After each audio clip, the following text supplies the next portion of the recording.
menghasilkan buah yang buruk, maka ditebang dan dilemparkan ke dalam api. Itu kata Yesus. Yesus mengulangnya lagi. Dari buahnya kamu bisa melihat mereka. Apa buahnya? Memanggil Yesus Tuhan. Agama mana di muka bumi ini yang memanggil Yesus Tuhan? Agamanya dia, si Ferry. Tapi apakah mereka itu mau sadar? Kagak. Kagak. Umat Islam saja yang menjabarkan kebenaran dengan insting logika, tidak mereka dengar. Apalagi kalau cuman Bible yang cuman tertulis, tak ada yang mengajarkan dengan jujur. Sekelompok orang di antara mereka mengajarkan dengan jujur, malah disebut penyesat. Coba, mereka disebut penyesat. Kalau perlu mereka dibunuh, dihilangkan, dilenyapkan, karena dianggap sebagai penyesat. Apatah lagi kita ini.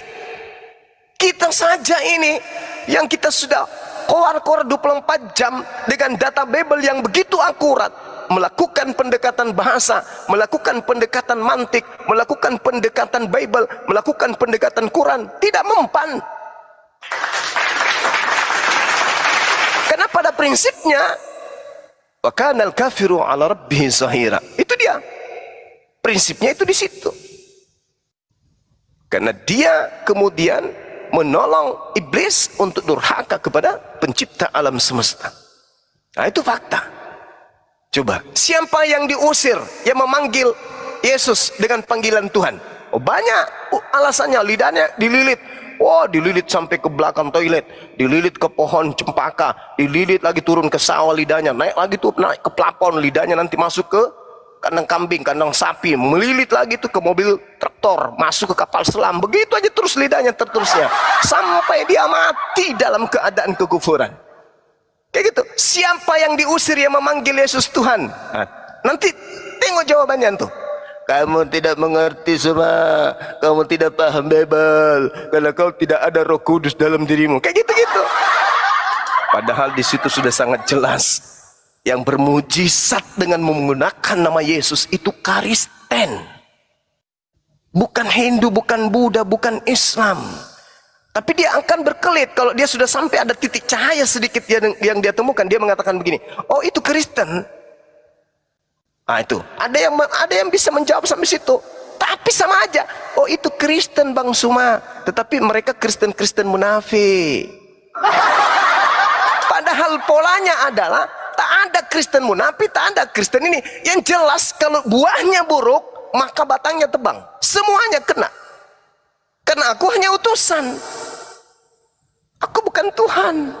Nah, sementara saudara Ferry, the gang, itu Kristen yang tidak mengikuti kebenaran menurut Tuhan Yesus, kata dia. Oh, kamu bisa, kamu ikuti Tuhan Yesus. Berarti kamu juga memanggil Tuhan berarti. Sedangkan yang dimaksud di situ adalah memanggil Sayyid, memanggil Kurie, memanggil Tuhan, memanggil Mar dalam bahasa Arab.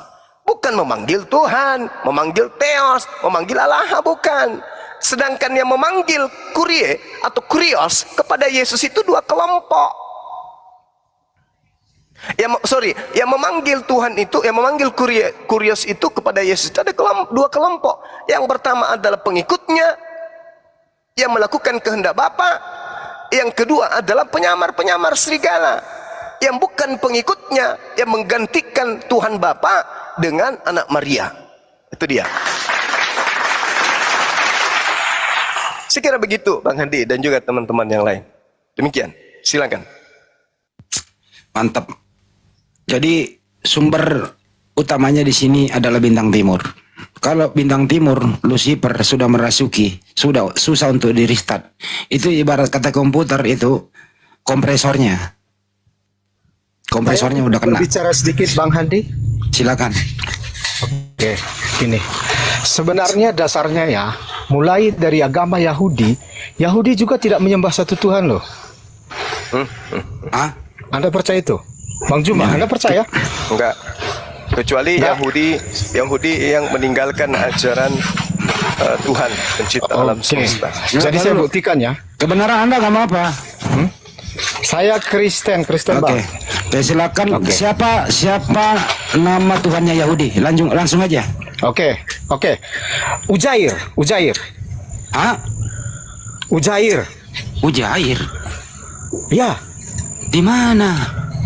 Oke, di dalam At-Taubah 30 disebutkan bahwa Kenapa lu pakai orang Al-Quran? Yahudi. Iya, saya membawa dasarnya dari sumber Al-Quran Anda loh. Di Al-Quran dinyatakan Ini di At-Taubah dipertahankan 30 nih, orang kayak gini. orang Yahudi menyembah Ujair. So, ahli Kok ini Al-Quran sih? semua yang naik Coba ini. lihat, kita buktikan. Bang Juma silakan open cam. Kalau mau menjelaskan Tuhannya Yahudi itu pakai kitab Yahudi, kucluk. Kenapa lu menjelaskan sembahnya Yahudi pakai Al-Quran? Kenapa sih banyak orang? Bagaimana ini banyak orang? Gua gak bisa kata-kata ini. Apa diapain nih orang kayak gini nih? Ya nggak ada pelampung lagi Bang Andi. Menjelaskan kitabnya Yahudi atau Tuhannya Yahudi dia pakai Al-Quran. Menjelaskan kitabnya dia, Tuhannya dia pakai kitab Yahudi. Kok nggak ada pendirian ya? Diulang ya, Santo dengerin ya. Ya, ingin menjelaskan kitabnya Yahudi pakai Al-Quran. Ingin menjelaskan Tuhannya dia pakai kitab Yahudi. Terus lu apa pakaiannya? Tuhannya orang Yahudi ketawa Ujair.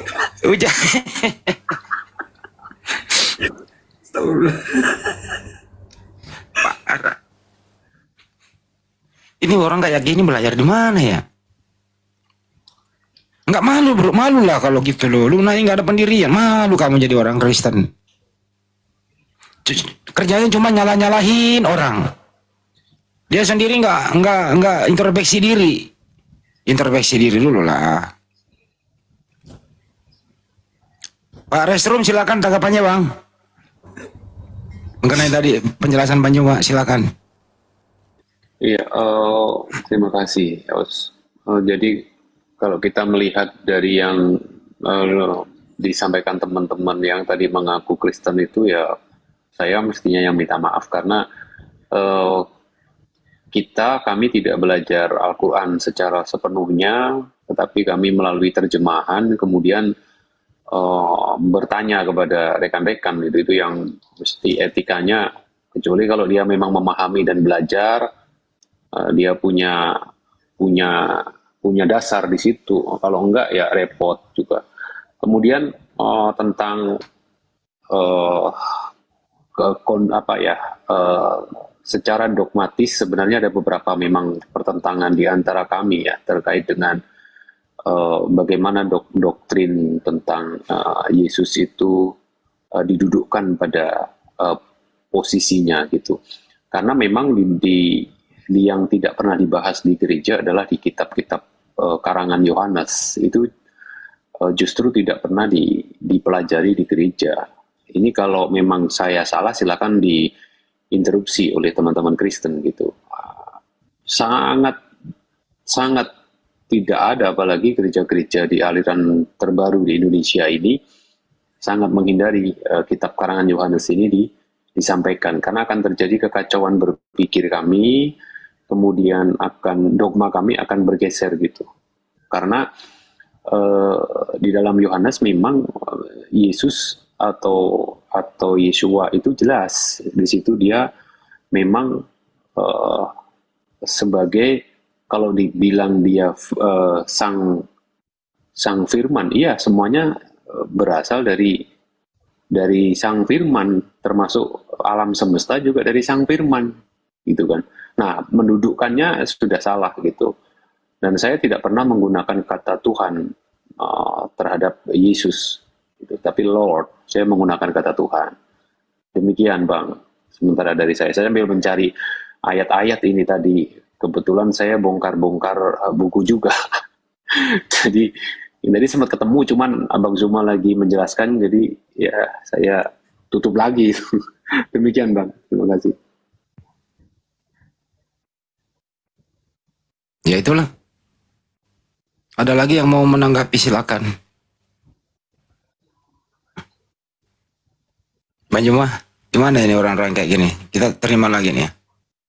Si kebenaran ini. Kebenaran kamu bisa, kamu menguasai Al-Quran ya bro?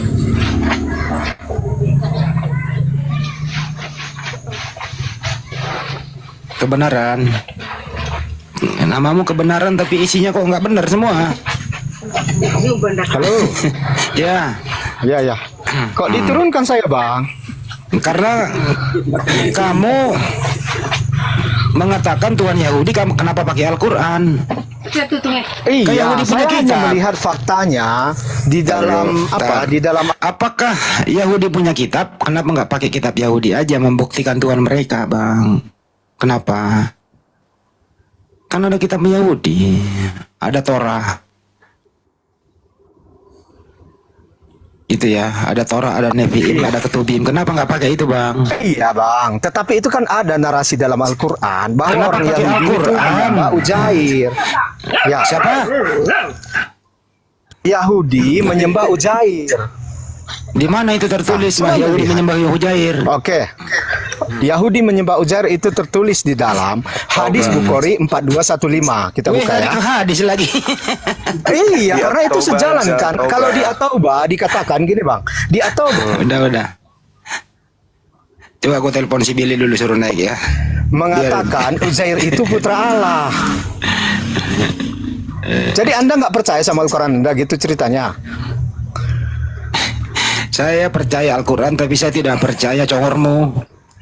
Ya udah lihat saja buktinya. Anda buka At-Taubah 30. Anda Kau yang jelaskan. buka coba, kau Kalau baca memang coba. penjelasan saya salah, silahkan jelaskan. Ya, memang Kan kau gitu salah. aja, gampang kan? Ya udah buka, baca, katakan di mana kesalahan saya, kan gampang. Nah, kesalahan kamu karena kau sering makan babi. Udah saya jawab.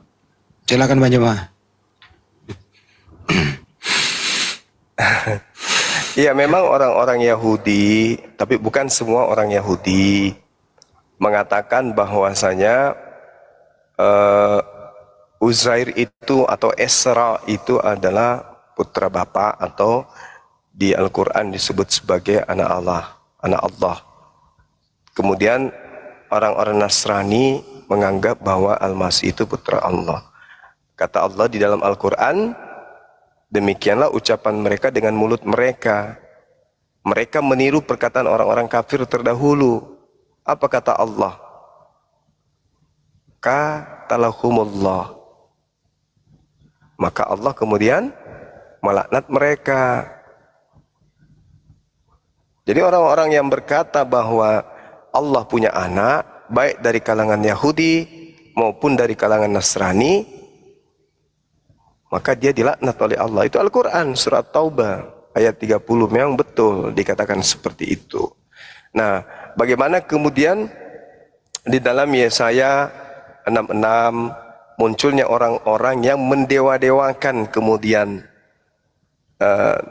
dewa mereka atau sembahan mereka selain daripada Tuhan yang diperkenalkan Abraham, Ishak dan Yakub. Ini yang dimaksud. Bagaimana orang-orang terdahulu menganggap Esra itu adalah anak Tuhan. Dalam arti kata, dikarenakan karena Esra ini menghafal daripada Taurat. Sedangkan Taurat itu sudah tak ada sekitar ratusan tahun sampai kepada Esra. Kok dia bisa menghafal? Dia kok bisa tahu? Dia menjelaskan kemudian isi Taurat. Nah, ini anak Tuhan ini. Nah, itulah. Maka orang-orang yang menganggap Esra itu sebagai anak Tuhan, ya dianggapnya bahwa dia itu adalah jelmaan Tuhan. Sama seperti orang Kristen yang menganggap Yesus itu anak Tuhan, maka Yesus itu adalah Tuhan. Itu kedudukan dari Al-Quran surah At-Taubah ayat 30 itu. Ya, tapi yang lagi-lagi manusia palsu yang menjelaskan, mungkin mana kita bisa menerima penjelasannya. Gitu Bang Handi. Itu paham ya. Jadi tidak semua Yahudi. Yahudi yang error, yang tegar tengkuk, yang nggak mengikuti ajaran para nabi, ya pasti Tuhannya beda. Sekarang kalau kamu pergi ke Yahudi di sana, lu bilang Tuhan lu kalian ini, kita nggak jamin ya. Lu pulang tinggal nama. Ya sama dengan Kristen. Ada Kristen menuangkan manusia, ada yang tidak. Itu lu. Ya, di situ bukan secara keseluruhan Yahudi menuhankan Esra, tapi Yahudi yang tidak mengikuti perintah para nabi, termasuk mengikuti ajaran Nabi Musa. Kira-kira gitu ya penjelasannya ya Bang Juma ya. Iya, betul. Iya. Makanya Allah menarasikan dalam Al-Quran sebagian di antara mereka. Itu sebagian kan? Kan sebagian. Tetapi Allah juga mengatakan dalam Al-Quran, orang-orang beriman, orang-orang Yahudi, orang-orang Nasrani, orang-orang Sabi'in, siapapun dari golongan-golongan tersebut yang beriman kepada Allah, mereka tidak akan dirugikan. Mereka akan diselamatkan. Termasuk dalam golongan orang-orang yang diselamatkan, kata Allah. Berarti ada dari kelompok mereka yang beriman. Tapi tidak semuanya. Seperti itu Bang Handi. Betul sudah tuh. Silakan. Tuh mantap tuh penjelasannya begitu. Coba kalau kamu pergi ke Israel sana, kamu pakai pengeras suara, teriak-teriak kayak begitu. Kira-kira Anda ini pulang tinggal nama atau diinjak lehermu orang Yahudi ya? Pak Santo, kira-kira Santo lu ngomong dulu Bang Santo. Ya bro. Kalau kira-kira orang yang kayak tadi ini pergi ke Israel teriak-teriak kayak gitu, oh Yahudi Tuhanmu, siapa tadi ikan mujair gitu ya? Bisa terbalik. Kira-kira ini pulang tinggal nama apa diinjak-injak leher ya? Gimana kira-kira? Namanya udah nggak ada, hilang juga Pak. Mutilasi sampai namanya gitu. Pulang tinggal nama dia. Aduh. Pasti pulang tinggal nama. Ada aja tuh orang. Nggak ada sih. Itu aja nih waktu kebenaran itu. Pokoknya Kenapa itu ketawanya ngeri kali? Kenapa itu? Ketawa ngajak-ngajak lah weh. pokoknya jurusnya itu jurus pamungkas itu aja. Minta naik lagi dia. Gak usah lah. Si kebenaran minta naik lagi Bang Andi. Karena mau naikin gue malas dengerin suara pengen muntah gue. Astagfirullahaladzim. Naikin aja nggak apa buat dimainin Santo. Ini Bang Santo, Bang Sidik. Yang tadi naikkan dia. Kalau main-main nih lumayan ada mainannya kan. Noise. Jessica ini berisik, siapa ini Jessica? Direspon dulu loh yang baru naik. Jessica Pinang, selamat sore, agama apa? Adalah Jessica Pinang. Bukan kau yang dipanggil kebenaran, lu punya kuping nggak sih? Bukan saya, sorry. Kupikir saya Bang. Gak usah mikir, kok nggak punya pikiran. Gak usah mikir. Oh iya. Gini Bang. Kalau Saya oke, kan nggak ada. lu diam dulu, lu diam dulu. Saya Tadi kan lu bilang, menarasikan sesuai dengan nggak bisa ngomong kan? Lu diam dulu. Tadi kau bilang Tuhannya Yahudi. Kalau Tuhannya Kristen siapa Bang? Tuhannya Yahudi udah. Iya, maksud Tuhannya saya Kristen gini, siapa? Bang. Anda kan mengatakan Tuhannya Yahudi itu Uzair. Di mana? Anda yang ngomong barusan. Nah, sekarang saya gini, Iya, karena itu kan di Al-Quran, Bang. Emang nggak bisa kau diskusi ya. Mau tanya baik-baik. Kalau Iya, Tuhannya itu kan di Kristen Al-Quran. siapa? Coba Anda jelaskan. Di mana sih Yahudi itu Gue injak leher lu. Lu naik nggak mau diatur. Kan nggak enak gue 2 kali injak leher.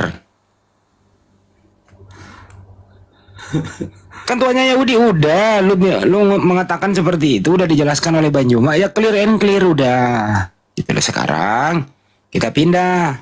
Yang disembah umat Islam siapa, yang disembah Oten siapa, kan gitu diskusinya. Oke? Kalau mau naik silakan naik, jelaskan siapa Tuhanmu. Kami menjelaskan juga Muslim di sini semua nih, menjelaskan siapa Tuhan yang disembah. Diskusi kayak gitu persahabatan. Ini dia nanya, dia yang jawab. Tuhan orang lain dibilangin kayak gitu. Tuhannya sendiri nggak jelas. Nah, ya naiklah kau menjelaskan Tuhanmu. Nanti juga kami Muslim di sini menjelaskan yang mana yang kami sembah. Diskusi kayak gitu-gitu aja udah.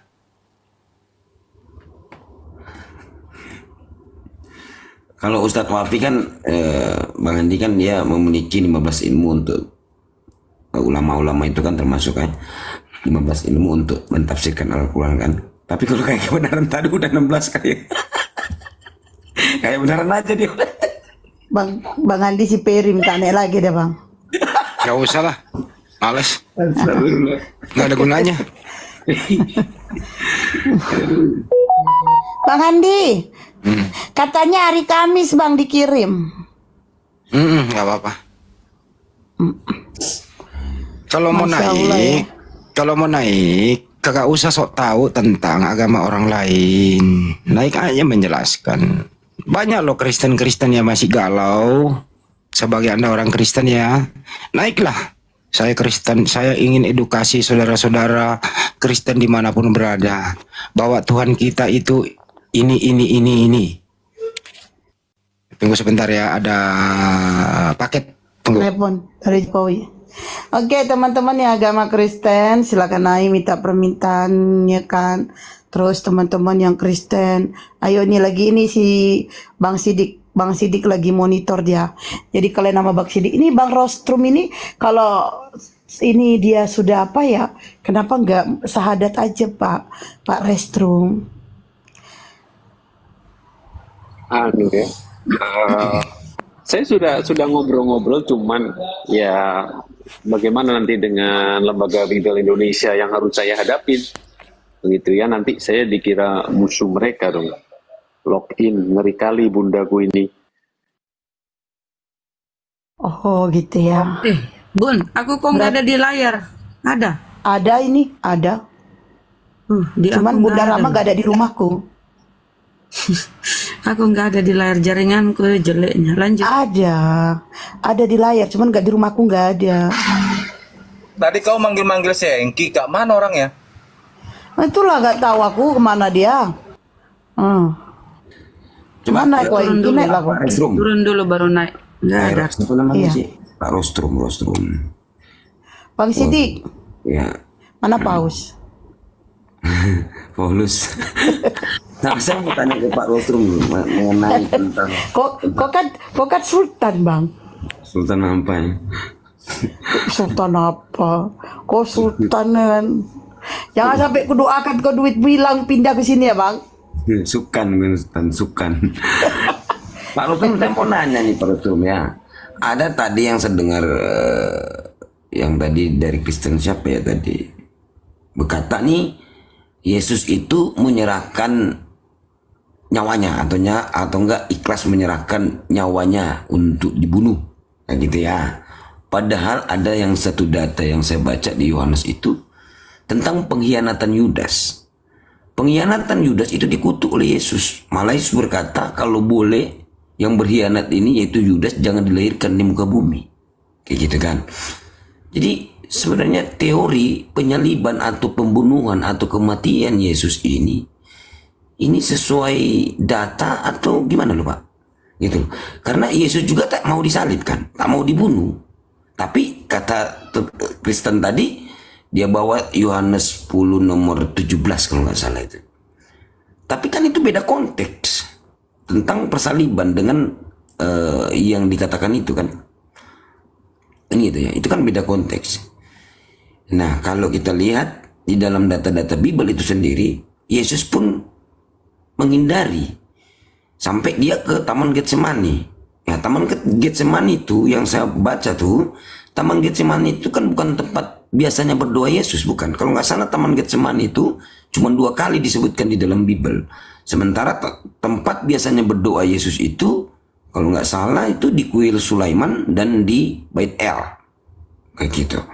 Nah, yang jadi poin pertanyaan di sini tentang pembunuhan Yesus ini, kematian Yesus, ya, pemahaman teman-teman kita Kristen itu, Yesus itu ikhlas untuk dibunuh, atau malahan pun ada seorang pendeta yang berkata, ya memang dia datang untuk mati. Kayak gitu. Padahal kalau dilihat tentang pengkhianatan kita rujuk ya, tentang pengkhianatan yang dirasuki iblis kepada Yudas, Yesus pun berkata, kalau boleh anak ini jangan dilahirkan. Mengutuk Yudas itu tentang pengkhianatan itu gitu loh. Nah, jadi poinnya di situ juga Yesus nggak mau disalib. Malahan dia menyuruh murid-muridnya itu berjaga-jaga sampai menjual jubah, membeli pedang. Dan pedang itu bukan kiasan, pedang itu dipakai waktu mereka menarik Yesus. Kalau nggak salah itu Petrus yang memotong telinga salah satu tentara Romawi dengan pedang itu. Gitu. Gimana itu kira-kira Pak Rostrum? Silakan.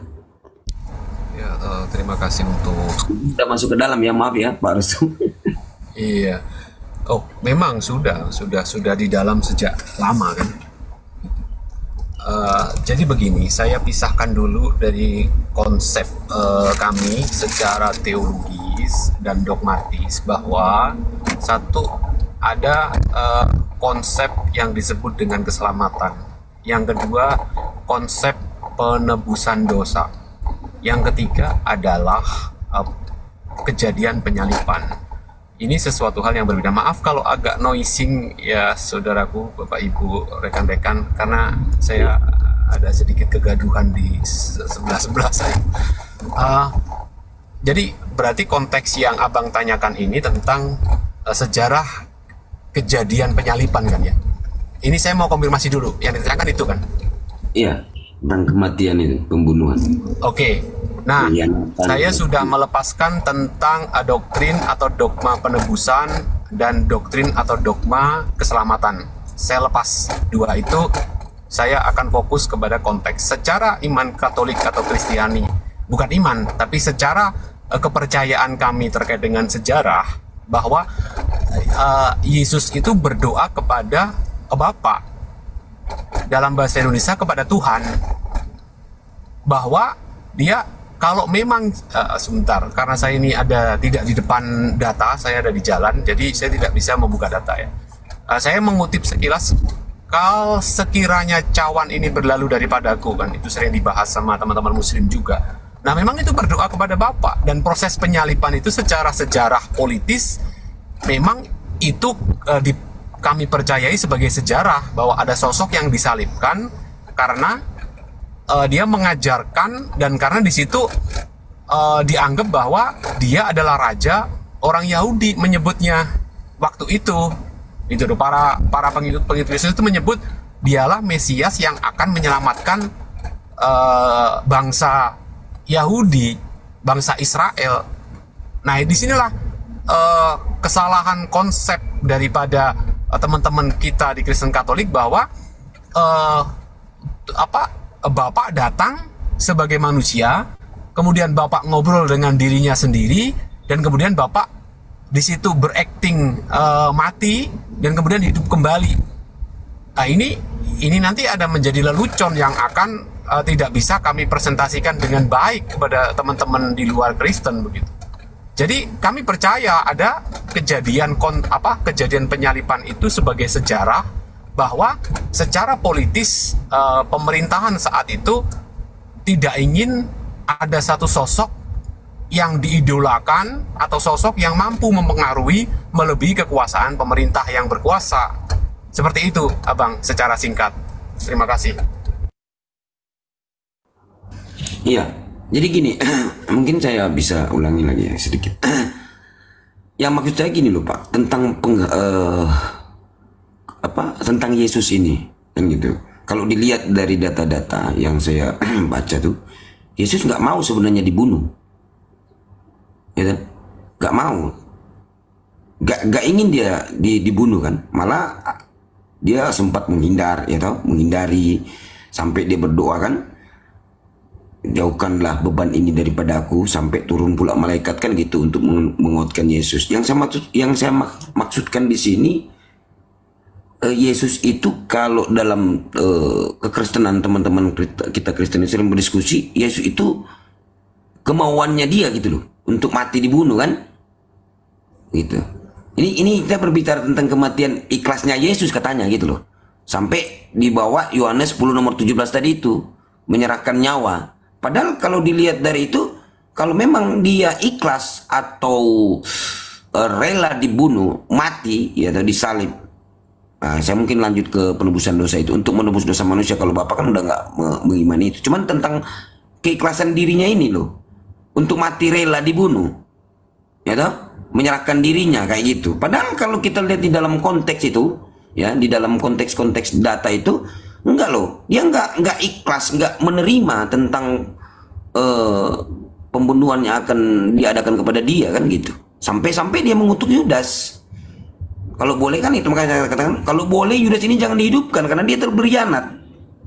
Kalau memang misalnya dia ikhlas dengan penyaliban atau pembunuhan dirinya sendiri, kata pendeta Ezra Soru, dia datang untuk khusus untuk mati, disalib, dibunuh, kan gitu.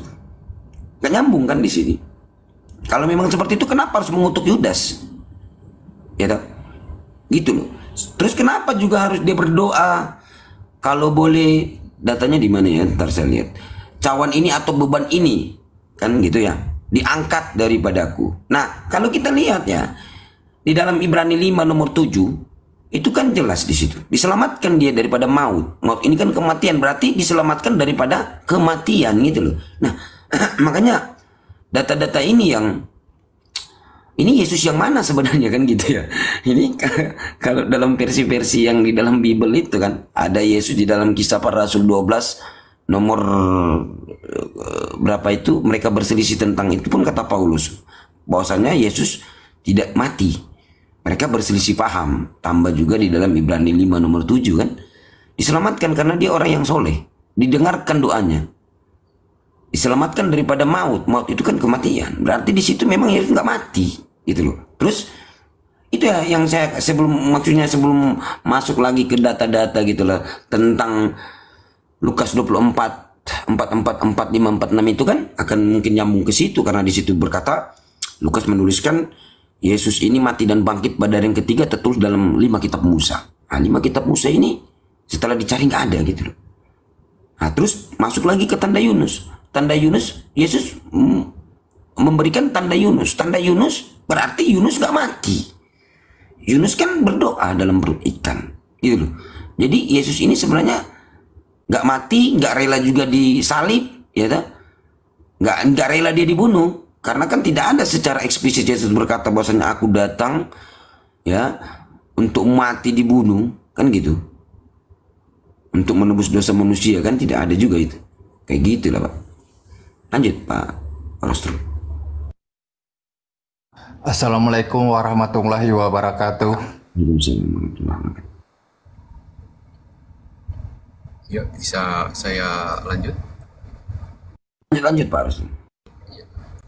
Jadi betul kondisi Yesus berdoa di Taman Getsemani bahwa dia seperti setetes darah berkeringatnya itu perlu. Dalam penelitian kedokteran medis, tingkat depresi orang tertinggi adalah di saat dia mengeluarkan keringat, di saat dia tidak kepanasan ataupun tidak ada faktor eksternal yang menyebabkan tubuh itu mengeluarkan tetesan keringat gitu. Jadi itu tingkat depresi yang secara kedokteran kita mengakui bahwa kondisi Yesus pada waktu itu, dia menghadapi suatu kenyataan pembunuhan itu. Jadi makanya kalau teman-teman Kristen itu mengatakan bahwa Yesus itu seperti Bapak Pendeta yang saya hormati, Bapak Pendeta Esra Soru, ya silahkan, itu sudah masuk ranah dogmatis gitu, bukan pada ranah sejarah gitu kan. Kalau sudah dogmatis ya sudah selesai. Tapi kalau di sini mengatakan yang kita bahas adalah tentang Yesus itu ikhlas apa enggak, sebenarnya dia tahu apa enggak? Enggak tahu. Kalau memang dia tahu, tidak ada drama. Misalkan kita ada konsep bahwa betul-betul penyaliban itu terjadi secara sejarah. Ya, jadi di Taman Getsemani seperti meneteskan darah dari di peluh-peluh keringatnya. Kami dari saintis melakukan penelitian, apakah secara kedokteran itu sangat dimungkinkan? Dimungkinkan. Berarti di situ tidak ada muncul ikhlas tidak ikhlas. Itu kenyataan bahwa Yesus tidak bersedia dia. Ini berat sekali penyiksaan penyaliban itu. Gitu loh. Karena sebelum disalibkan, menurut sejarah, menurut konon dari historicalnya, itu kan Yesus disiksa dulu. Gitu loh. Jadi ini sudah bagian dari sejarah gitu. Bukan lagi ya kita lepaskan. Bukan saya tidak percaya tentang penebusan dosa, itu konsepnya sudah berbeda lagi Abang yang dibahas. Kalau ini tentang Yesus ikhlas tidak ikhlas, itu nggak ada hubungannya, karena secara medis itu sudah terkonfirmasi bahwa dia mengalami depresi yang begitu berat. Gitu. Berarti kan kesimpulannya ini sesuatu kejadian yang nyata kan, Seperti itu Bang. Kalau ini kita berbicara menangkap histori bahwa anggaplah Yesus itu tersalibkan, kan begitu. Karena secara dogmatis juga berbeda-beda di kalangan umat awam kami ya, karena cukup mendengarkan cerita dari sang pastor karismatik saja begitu. Terima kasih ya Bang. Oke, mungkin itu aja dulu. Mungkin Bang siapa? Ingin nyambung sedikit ya kalau boleh. Lanjut, Bunda Rama. Nanti saya Oke. Kita lanjutkan dulu sedikit tadi Bang. Ya Allah. Aduh, mohon maaf ini suara ya. Nah, ketika tadi tuh saya lanjut aja bahasannya. Yesus tuh kan ketakutan sampai tetesan keringatnya itu seperti butiran darah kan. Anda sudah menyampaikan bahwa itu ya wajar karena manusia ketakutan tuh bisa aja seperti itu. Tapi ketika Yesus ini ketakutan, kemudian muncul malaikat memberinya kekuatan. Setelah itu selesai dia berdoa kan, ya Bapakku sekiranya cawan ini bla bla bla. Muncul malaikat memberinya kekuatan. Setelah itu kemudian dia mengajak murid-muridnya untuk menemui pasukan Roma ini kan. Dan perlu saudara saya ketahui ini bahwa Yudas berada beserta para prajurit itu kan. Nah, pertanyaan saya kemudian, kok mereka atau Yudas ini tidak mengenali gurunya? Padahal kan tiap hari sama-sama dengan Yesus. Di Yohanes ini diceritakan bahwa Yesus bertanya, siapa yang kau cari? Yesus dari Nazaret. Mereka kaget kan, kemudian terjatuh ke tanah. Di tempat lain, dua pengarang ini mengisahkan ada ciuman Yudas, kiss Yudas. Setelah siapa yang ku cium itulah dia, kata Yudas kan. Jadi dua kisah ini menceritakan kisah para rasul yaitu Lukas. Kemudian di Yohanes tuh murid-murid Yudas tidak mengenali gurunya. Dua kali bahkan berapa kali Yesus berkata, siapa yang kau cari? Dijawab lagi oleh mereka itu, Yesus dari Nazaret. Padahal yang berdiri di depannya Yesus. Kok Yudas tidak mengenali itu Bang? Nah, seperti yang kita tahu, Yesus mempunyai mukjizat bisa merubah rupa, ya kan? Ketika dia suatu waktu berjalan, kemudian dia melihat berbarengan dengan murid-murid yang sedang membicarakan dia. Yesus di sampingnya tidak dikenali loh. Bahkan Yesus sambil berbincang sama mereka bertanya, menurut kamu apa yang ini? Terjadi perbincangan. Dia tidak mengenali Yesus, ya kan? Nah, ini mujizat Yesus bisa merubah wajah, berubah rupa. Nah, menurut abang tuh gimana memaknainya itu, memahaminya? Silakan. Baik, untuk merubah muka, saya mendengar kisah ini itu dari sahabat-sahabat Muslim saya.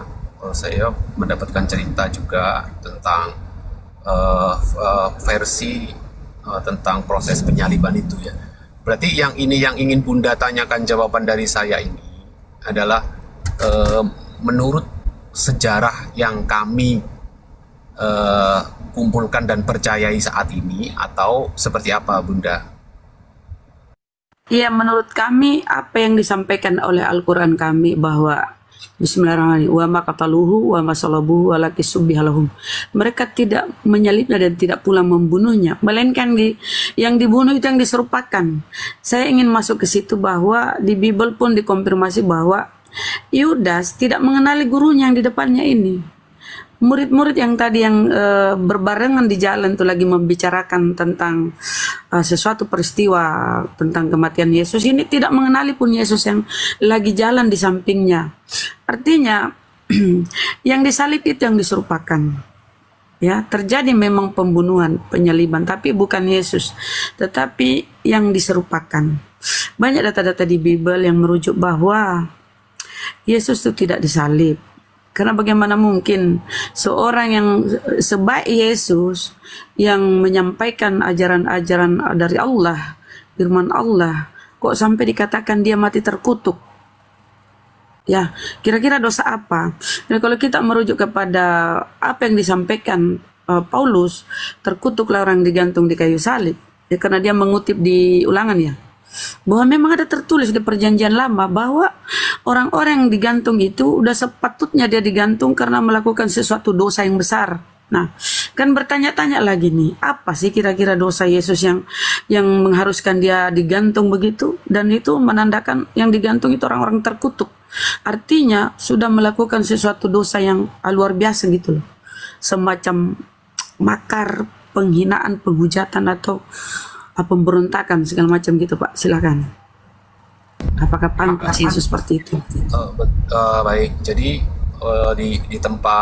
di tempat kami ada beberapa teolog perhimpunan teolog Asia Tenggara, itu juga sudah kita secara sejarah kita bersepakat nih ya, dari hasil yang sudah ada bersepakat bahwa penyaliban itu terjadi. Itu kami membantah apa yang disampaikan Paulus. Membantahnya begini, konteks Yesus disalib itu dia bukan terkutuk.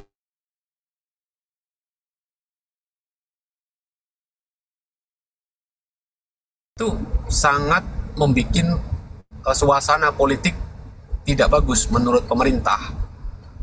Cuman pemerintah ketakutan karena tidak ada kesalahan apapun yang dilakukan. Dia mengajarkan kebenaran, maksudnya mengajarkan tentang ajaran-ajaran ketuhanan kan, seperti itu. Nah, tetapi proses ini diputuskan oleh masyarakat, gitu loh, masyarakat yang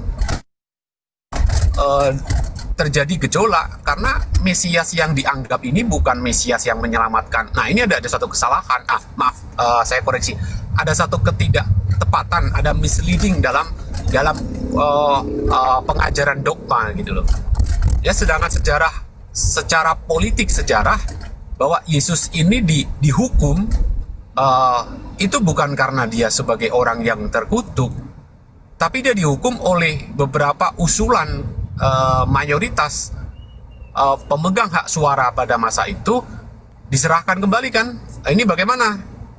Ya sudah, hukum aja karena dia mengaku yang akan menjadi raja yang akan membebaskan penderitaan dari bangsa Yahudi, bangsa Israel kan, seperti itu. Jadi terkait dengan Yudas tidak mengenali, nah kami dari sejarah menyampaikan bahwa ini dibahas ini di program doktoral. Ada satu buku yang diterbitkan oleh seorang pastor terkenal, saya tidak sebutkan, tetapi judul bukunya ini saya juga tidak sebutkan, kalau offline saya akan sebutkan. Itu dibahas di program doktoral. Makanya kalau memang ada Kristen Katolik di sini yang di Indonesia ya, yang betul-betul ingin tahu, mari itu dibahas. Bahkan pendeta Ezra Sorup, kalau memang dia master teologi atau dia doktor teologi dari denominasi karismatik atau Pantekosta, pasti dia membaca buku ini dikaji itu tentang sejarah. Itulah yang menggoncang, buku ini menggoncang seorang tokoh pendiri gereja di Indonesia. Bukunya kecil, tebalnya nggak sampai 200 halaman.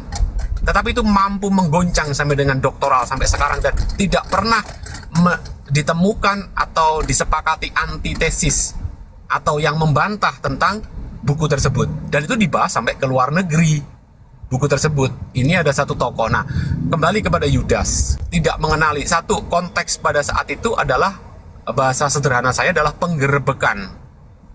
Di tengah malam terjadi penggerebekan di suatu taman kecil hutan yang tidak ada penerangan.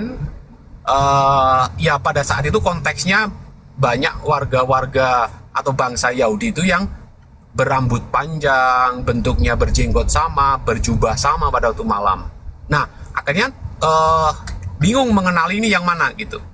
Karena waktu itu Yesus minta izin untuk berdoa sendirian gitu. Nah, saat Yesus kembali, Yudas kan mengatakan tidak bersedia. Kenapa Yudas tidak bersedia mengatakan itu? Yudas ketakutan juga. Nanti kalau aku ini berkhianat, terus kemudian aku ketakutan dengan teman-teman dan saudaranya, dan juga ketakutan dengan pemerintah. Karena apa? Kalau sampai aku di depan ini ngomong, terus nanti ikut dihukum bagaimana? Kan begitu. Jadi konteksnya ada dua, bahwa itu karena kondisi gelap, bingung membedakan yang mana, akhirnya Yudas sebagai sang pengkhianat. Dalam sejarah kami meyakini bahwa Yudas memang berkhianat, gitu ya, dalam konteks penghukuman terhadap Yesus, terlepas dari dia terkutuk atau tidak. Maaf, agak noising tempat saya. Demikian, Bunda.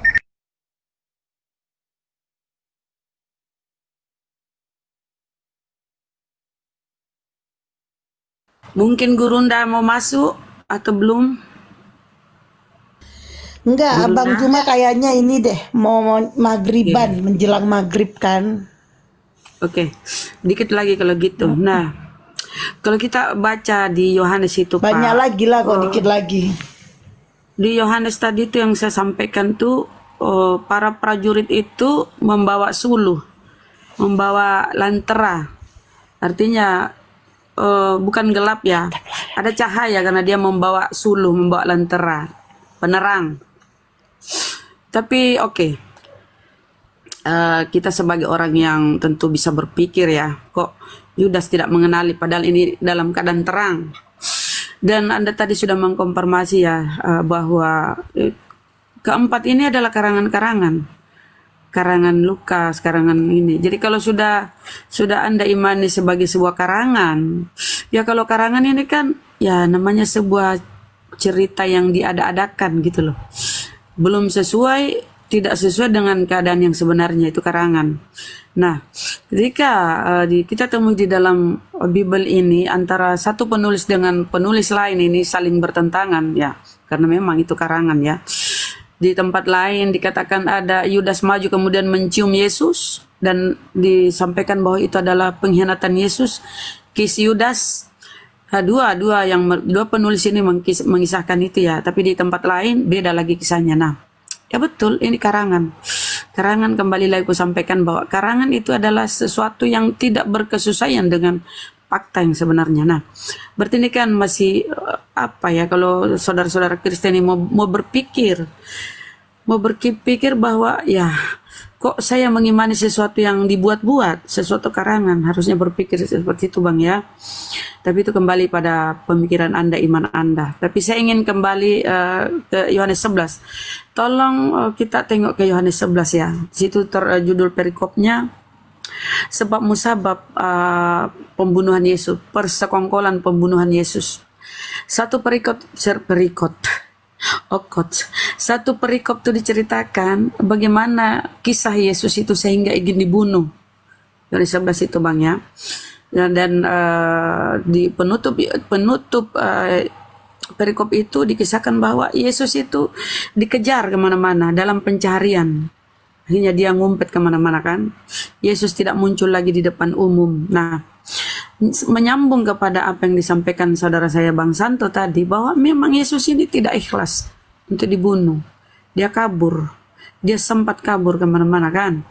Kita baca Yohanes 11. Dan keinginan para rabi Yahudi atau para imam-imam kala itu untuk membunuh Yesus tidak ada satupun hubungannya dengan penebusan dosa waris.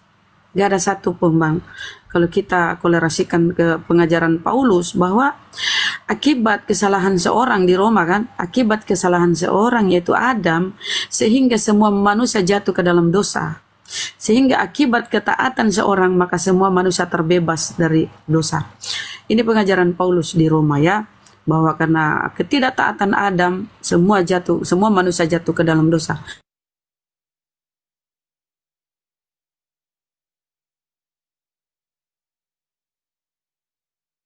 Bunda, suaranya tuh putus tuh. Nah, kalau kita masuk ke Yohanes 11 ini sama sekali tidak mengisahkan tentang adanya pembunuhan Yesus ini ada kolerasi dengan pengajaran-pengajaran Paulus bahwa kematian Yesus ini adalah untuk penebusan dosa gitu Bang. Nggak masuk di situ ya. Tolong dicermati lagi Yohanes 11 itu satu perikop. Persepakatan pembunuhan Yesus. Ini Yesus kabur kemana-mana, ngumpet dari kejaran para rabi-rabi Yahudi. Dan kita lihat ya data terakhirnya, pasal terakhirnya ya, saya buka dulu satu ya. Yohanes 11 Kita lihat dulu di sana ya teman-teman. Yohanes 11 tuh di 53 ya. Yohanes 11:53. Coba Abang Rostrum buka ya. Mulai dari hari itu mereka sepakat untuk membunuh dia. Bunda, maaf, potong Ya, Bang. sedikit. Saya tidak membawa data di depan tangan, jadi maaf kalau Oh, iya, saya agak terbatas untuk membaca atau Oke Bang, oke baik. mengutip ya. Terima kasih. Silakan Bunda. Ya Bang. Ya Bang, aku kalau gitu aku bacakan ya. Yohanes 11:53, mulai dari hari itu mereka sepakat untuk membunuh dia. Jadi kalau kita baca satu perikop ini, nggak ada narasi bahwa kematian Yesus ini adalah untuk penebusan dosa-dosa waris kepada manusia ya, apalagi kepada Kristen ya, nggak ada. Karena itu Yesus tidak tampil lagi di muka umum di antara orang-orang Yahudi. Ia berangkat dari situ ke daerah dekat padang gurun, ke sebuah kota yang bernama Efraim, dan di situ ia tinggal bersama murid-muridnya. Mereka mencari Yesus dan sambil berdiri dalam bait Allah, mereka berkata seorang kepada yang lain, bagaimana pendapatmu, akan datang juga kayak ke pesta? Sementara itu, ini ya penutupnya ya, penutup perikopnya. Yohanes 11:57. Sementara itu, imam-imam kepala dan orang-orang Farisi telah memberikan perintah supaya setiap orang yang tahu di mana Yesus berada, memberitahukannya agar mereka dapat menangkap Yesus. Artinya Yesus ini buron, dicari. Kalau memang sesuai yang disampaikan Bang Santo tadi, kalau memang Yesus ini tahu bahwa dia itu mati untuk penebusan, ya tentu nggak usah dia ngumpet kan, nggak usah dia ngumpet sampai dikejar-kejar gitu. Gimana pendapatnya Bang? Silakan. Sebentar. Saya ingin Berarti mendengar Bunda, pendapatnya. Ya baik, saya ingin memastikan dulu dari pertanyaan Bunda ini ke sejarah atau konsep penebusan. Terima kasih. Sejarah. Boleh Bang digabungkan. Boleh Anda bahas konsep sejarah dengan gimana? Oke. Jadi begini, kalau konsep penebusan itu beberapa memang dari para teolog-teolog kan menggunakan atau mengutip proses konsep penebusan tentang dosa waris itu kan menggunakan satu beberapa kutipan daripada Paulus memang. Nah, sekarang begini, saya menjawabnya pada dogma. Di sini saya tidak bisa melihat siapa Muslim, siapa Kristen ya. Saya ngomong secara universal saja supaya bisa saya pertanggungjawabkan di saat nanti saya diminta untuk offline oleh teman-teman Kristen atau Katolik Indonesia gitu. Jadi tentang konsep penebusan dosa di dalam kekristenan itu antara Protestan dengan Kristen Pantekosta karismatik itu berbeda. Kristen Pantekosta karismatik itu selalu dia mengatakan bahwa ada dosa waris gitu. Nah, tetapi di kalangan Katolik dan Protestan secara dasar dogmatisnya kita tidak ada dosa waris gitu. Karena kan semuanya bertanggung jawab atas dirinya sendiri. Nah, kan saya sambungkan dengan konsep keselamatan. Keselamatan itu dogmatisnya berbeda, kita pisahkan. Jadi kalau di dalam konsep penebusan, Yesus itu bukan menebus, dia kematiannya itu menebus seluruh umat manusia dari setelah Adam meninggal sampai dengan nanti malaikat Israel tiup trompet kan, bukan untuk itu gitu. Nanti kalau untuk itu nanti hubungannya adalah tentang konsep keselamatan. Sedangkan konsep keselamatan itu ada pertentangan sendiri di kalangan Kristen dan Katolik sampai dengan saat ini. Dan saya mendengarkan khotbah-khotbah di setiap minggu gereja yang berbeda-beda. Ini kami akui gitu. Makanya kalau saya berdiskusi dengan teman-teman Muslim, saya mesti berdasarkan keseharian masyarakat yang kami jalani supaya nanti kalau dilakukan verifikasi itu betul gitu. Jadi yang Bunda tanyakan itu masuk kepada konsep keselamatan sekarang saya bahas. Nah, keselamatan di Kristen itu terbagi menjadi dua, ya kan? Ini bisa di googling ini. Sebenarnya nggak perlu saya jelaskan, sudah bisa. Gitu. di kalangan pendeta itu mengatakan sekali selamat tetap selamat. Kalau sudah percaya kepada Yesus sebagai penebus dosa, ya sudah, nggak perlu ngapa-ngapain gitu. Ekstrimnya begitu. Yang kedua, itu adalah bahwa keselamatan itu percaya kepada Yesus. Nah, disinilah pertentangan konsep penebusan dengan konsep keselamatan. Seperti itu, Bunda. Jadi ini saya terbuka apa adanya. Kalau memang teman-teman Kristen ada yang tidak bersepakat, silahkan naik untuk memberikan tanggapan berdasarkan konteks data ya. Ya, karena kalau Anda cuman Protestan, kemudian Anda mengkomplain, Anda tidak pernah ikut misa katekisasi di dalam Katolik, kemudian Anda tidak pernah mengikuti dogma, konsep-konsep pengajaran Pantekosta dan karismatik, ya mending Anda jangan berpendapat karena akan mempermalukan kita sendiri sebagai sesama umat Kristiani. Seperti itu, Bunda. Mungkin kalau kurang tajam bisa ditanyakan, saya akan to the point. Terima kasih. Mungkin Oke, bisa cukup. Mungkin itu aja intinya, mungkin itu aja ya. Sedikit banyaknya udah kita ada poin di situ. Tapi segini, gini, sedikit, Bang Santo sedikit. Anda sudah mengatakan Bunda Rama dari tadi ngomong sedikit aja. tapi Bahwa panjang aku mau makan. Aku mau makan dikit aja. Ini poinnya loh. Ya kan tadi nggak ada yang mau ngomong, aku ngomong. Nah, Anda sudah mengatakan Bang bahwa ini karangan-karangan. Kok Anda masih mengimani gitu loh? Lanjut yang lain. Silakan Bang. Oke, jadi nanti ditanggapi sekalian sama Pak Rostrum gini ya. Untuk penebusan dosa sudah Pak Rostrum poinnya udah mengakui bahwasannya tidak ada. Yesus pun tidak pernah menyebutkan tentang nama Adam di dalam Bible. Nggak ada. Mau dicari pun itu memang nggak ada. Yang hanya menyebutkan nama Adam itu di Roma 5 nomor 12. Yesus tak pernah keluar dari mulutnya tentang penebusan dosa ini, apalagi dosa waris dan dosa Adam. Menyebut nama Adam aja Yesus nggak pernah. Nggak ada secara eksplisit Yesus menyebutkan nama Adam. Tapi saya nggak masuk di penebusan situ karena Pak Rasul juga sudah mengakui bahwasanya tidak ada penebusan itu. Karena sebelum masa dakwanya Yesus ini nggak ada. Sebelum Yesus datang itu nggak ada tentang penebusan dosa itu, nggak ada. Dari Adam ini nggak ada. Karena di dalam Yeskil banyak, di dalam Yeskil 18, 20 sampai 21, 22, 23 itu nggak ada. Itu udah jelas. Bapak menanggung dosa anak, tidak menanggung dosa bapak, bapak tidak menanggung dosa anak. Itu udah jelas ya. Cuman saya masuk di sini loh, di dalam persaliban atau kematian, ya toh, kematian Yesus ini, seorang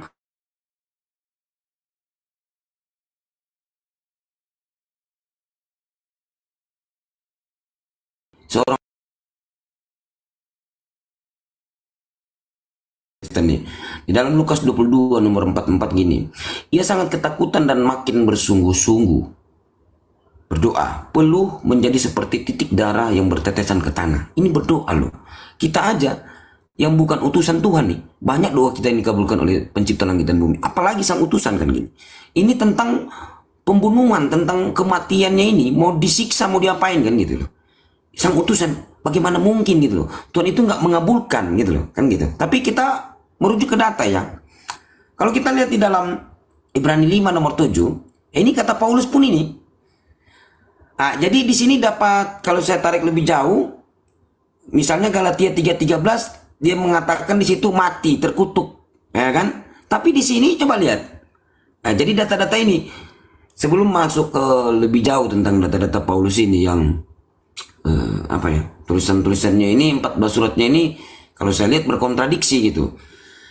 Dalam hidupnya sebagai manusia, ia telah mempersembahkan doa dan permohonan dengan ratap tangis dan keluhan kepada Tuhan pencipta langit dan bumi yang sanggup menyelamatkan dari kematian, dari maut. Maut ini kan dalam bahasa Kristen kan mati, dari kematian. Dan karena kesalehannya beliau telah didengarkan. Itulah didengarkan. Nah, kalau di dalam Lukas 24 nomor 4 Lukas 22:43 ini bunyinya gini. Lalu kelihatanlah kepadanya seorang malaikat dari langit untuk menguatkannya. Kalau di dalam Al-Quran, Quran Surat Al-Baqarah ayat 253. Dan kami berikan kepada Isa putra Maryam beberapa mukjizat serta kami perkuat dia dengan Ruhul Kudus. Ini malaikat Jibril. Itu. Kalau dalam Quran surat Al-Baqarah ayat 87 juga ada, dan telah kami berikan bukti-bukti kebenaran kepada Isa putra Maryam, dan kami memperkuatnya dengan Ruhul Kudus. Ruhul Kudus ini malaikat Jibril, nama lain daripada Ruhul Kudus, kan gitu. Nah, jadi melalui perantara malaikat ini Allah berfirman ketika berfirman kepada di dalam Quran surat Al-Imran ayat 55, hai Isa, sesungguhnya aku akan mengambilmu dan akan mengangkatmu kepadaku dan akan membersihkan dirimu dari mereka yang kafir. Kan gitu. Jadi kalau dilihat dari data itu ya, dua data tadi ya di dalam Bible itu, di situ sangat jelas loh, karena dia berdoa kepada Tuhan pencipta langit dan bumi, dia diutus, dia sebagai utusan, ya toh.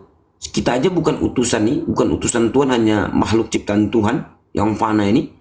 Banyak doa kita yang dikabulkan, apalagi sang utusan Tuhan ini.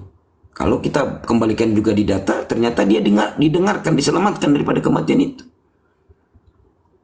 Kan gitu ya Pak Rosto. Mungkin cuma itu aja dulu, nanti bisa lanjut.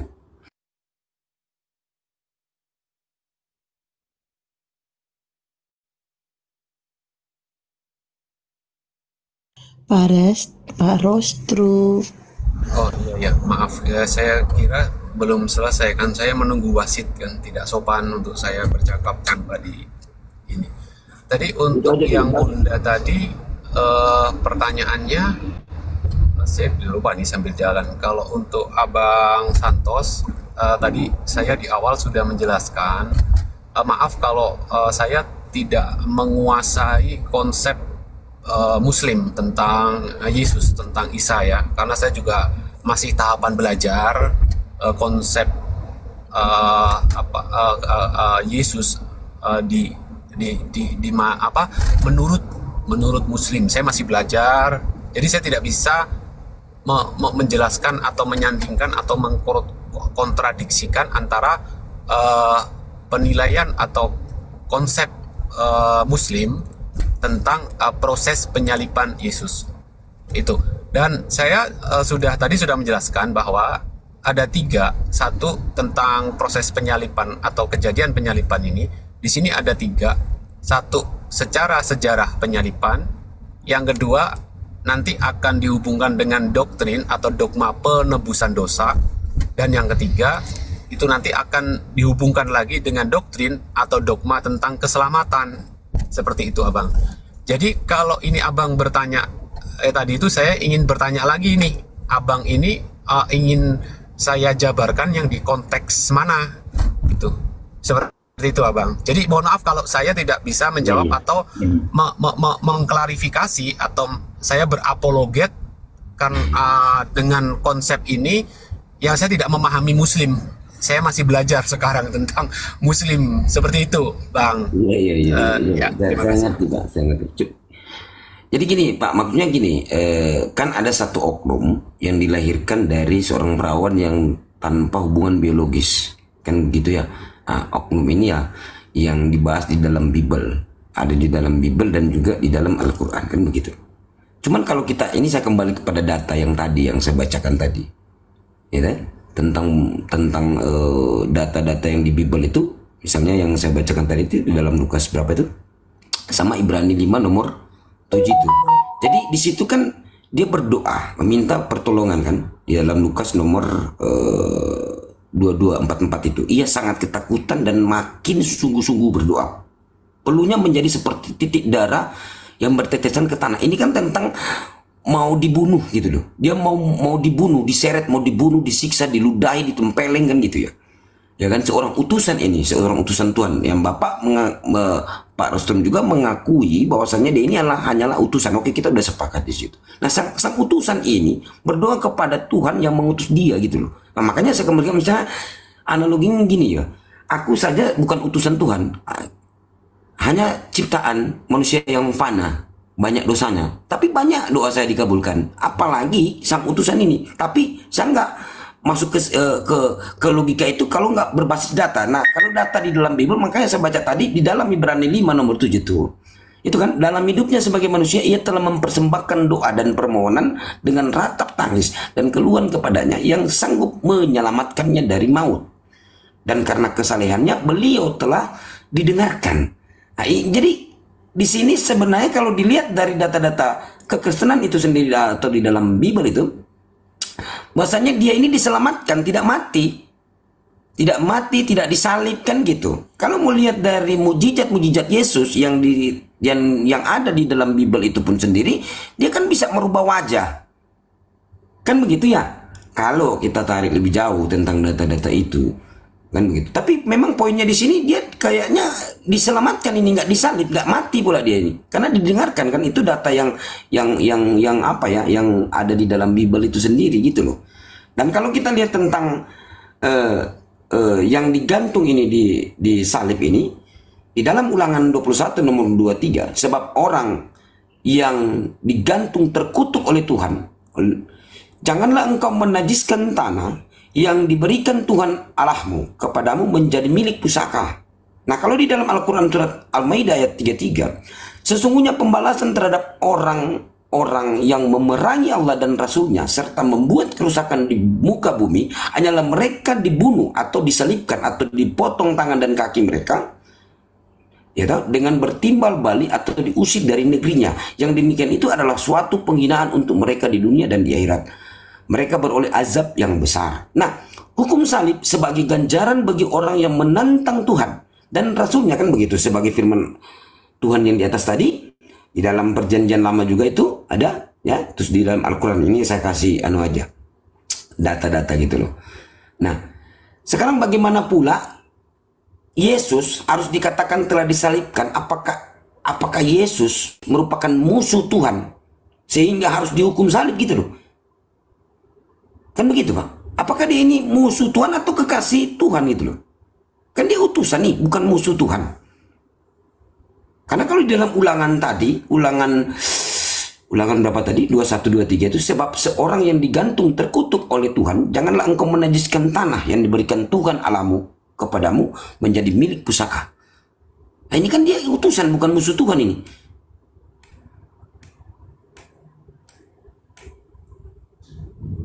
Kayak gitu. Jadi data-data di dalam Bible itu sebenarnya sebelum lanjut misalnya ya penyelamatan pembuatan keselamatan Yesus itu di Mazmur, ya toh? Itu banyak juga itu tentang keselamatan Yesus ini, ya, nggak mati disalib kayak gitu. Kalau dilihat dari data-data itu gitu loh, Pak. Mungkin itu aja dulu, Pak.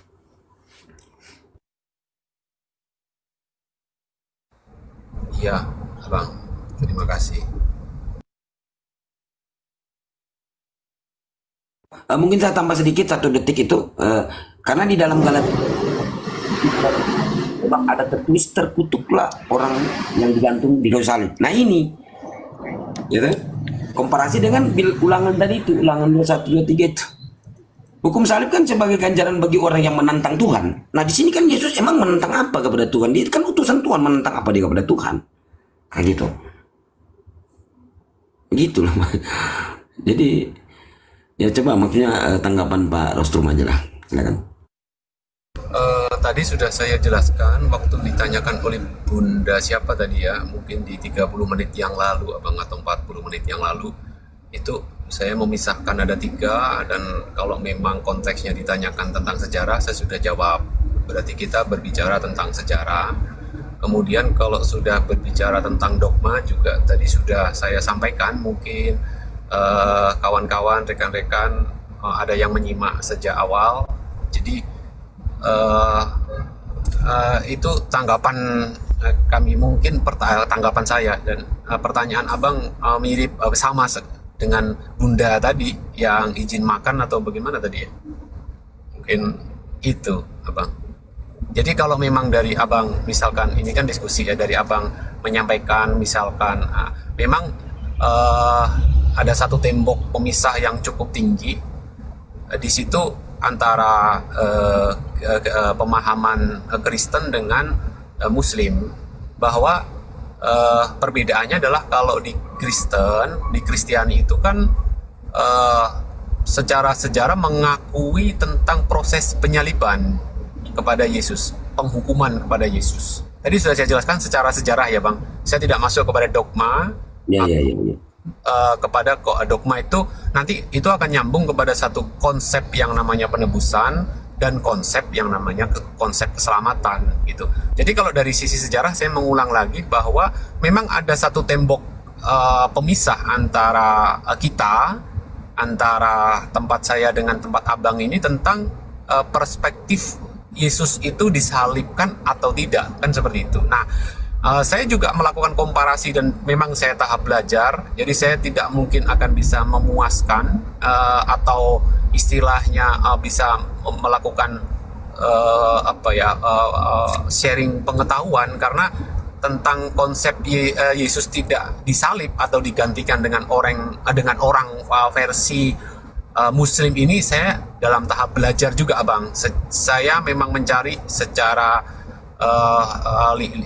literatur dan rekan-rekan Muslim saya yang baik kalau saya dari Singapura atau Malaysia itu membantu untuk memberikan dasar-dasar pemahaman menurut Muslim tentang Yesus itu tidak disalib gitu. Nah, kalau dari sisi sejarah kami Kristen itu kejadian penyaliban itu terjadi. Itu sih bang. Terlepas saya tidak membahas tentang konsep penebusan dan konsep keselamatan. Tetapi kejadian penghukuman di kayu salib, di tiang salib istilahnya, atau digantung atau dibunuh atau konsep apapun hukuman mati istilahnya itu terjadi terhadap Yesus. Itu memang ada satu tembok pemisah kita yang di situ belum ketemu titik tengah sampai saat ini kan. Kira-kira bagaimana? Seperti itu. Silakan. Bunda Rama lanjut dulu, saya izin 7 menit apa 8 menit. Bentar, saya Theodor. Bentar Bunda. Jawabanku belum. Dari tadi aku nunggu. Jawabanku belum dijawab. Pertanyaanku belum dijawab. Saya sedikit ingin berkata begini. Izin, setelah ini aku mute ya, baru kau puas. Gini bang, Bang Nastrum, di awal tadi Anda berkata, ya kita sama. Makanya saya korek, saya masuk tentang konsep penyaliban karya keselamatan ini. Artinya kita beda bang ya. Oke, Anda sudah mengakui ada dinding pemisah itu. Kita beda ya. Tapi saya ingin kembali bertanya tadi pertanyaan saya bang ya. Anda sudah meyakini bahwa itu karangan. Kok ini karangan? Udah diyakini karangan. Kenapa masih diimani? Pengajaran-pengajaran ini bang, silakan bang ya. Hanya itu yang ingin aku tahu. Silakan. Memang teman-teman Muslim ketemu saya juga begitu. Ngapain kamu? Ya bahasa singkatnya kalau orang Indonesia, ya ngapain? Kan memang karena kan dari awal kalau kita lihat dari literatur daftar pustaka yang ada di Indonesia, baik itu di lembaga Bible maupun di seminari Katolik Protestan, itu buku-buku itu tidak bisa dihilangkan dari daftar perpustakaan dan masih ada sampai sekarang. Umur buku itu kan sudah lebih dari 100 tahun, ada yang berbahasa bukan bahasa Indonesia ya. Itu menjadi mata pelajaran daripada para rohaniwan yang memang kita mengakui ada satu kecacatan sejarah atau kecacatan dalam proses pengumpulan. Kalau bahasa ke Muslim itu kodifikasi, kalau dalam bahasa kami kanonisasi. Nah, di dalam prakanonisasi di masa itu memang sangat terbatas. Gitu. Kami mengakui itu dan akhirnya dengan keputusan Bapak Gereja, ya sudahlah. Apa yang kita kumpulkan ini kita putuskan untuk seluruh dunia supaya tidak terjadi keguncangan. Tadi siang jam 2 atau jam 3 tadi saya gabung itu saya sampaikan bahwa pada waktu itu justru ratusan temuan kalau bahasa Muslim kan salah kalau itu valid tidak valid itu apa sih bahasa teman-teman Muslim itu? Ampun ngeblank saya. Nah, memang kita akui di situ ada apa gitu ya teman-teman ya. Jadi itu kita akui, tetapi kan secara kita sudah bayangin usia keyakinan kami dengan teman-teman Muslim lebih tua kami gitu.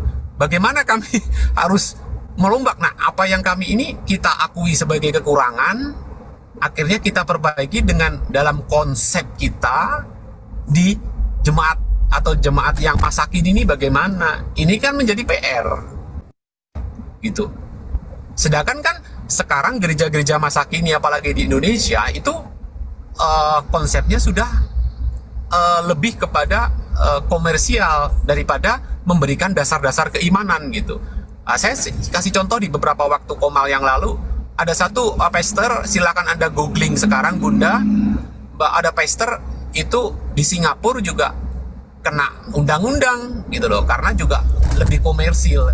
Disitulah, nah saya tahu di situ ada, nah makanya saya berdiskusi dengan teman-teman Muslim, saya memberanikan diri itu, ya saya ingin mendapatkan data akademis, di mana persepsi perbedaannya, dan karangan ini, kenapa karangan ini masih saya yakini?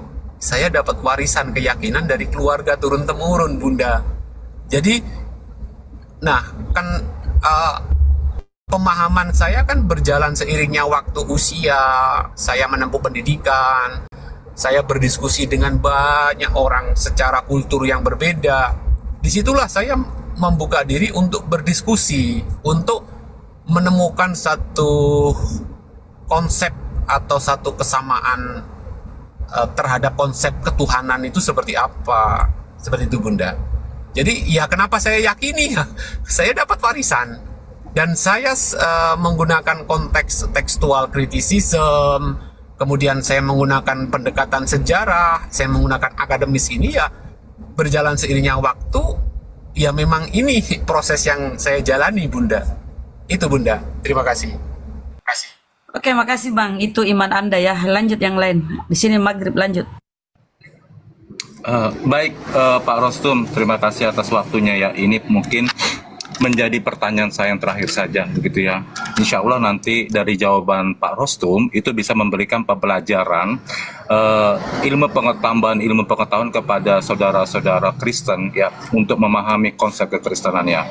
Nah, jadi di sini yang ingin saya pertanyakan adalah penggabungan antara fakta historikalnya dan pandangan dogmatisnya gitu. Saya akan membawakan satu retorika sejarah yang saya gabungkan dengan dogmatis secara benang merahnya, itu tentang konsep penebusan dosa sebagai keselamatan, karya keselamatan daripada Tuhan itu. Nah, gini, kita meyakini, banyak umat Kristen meyakini bahwa pondasi utama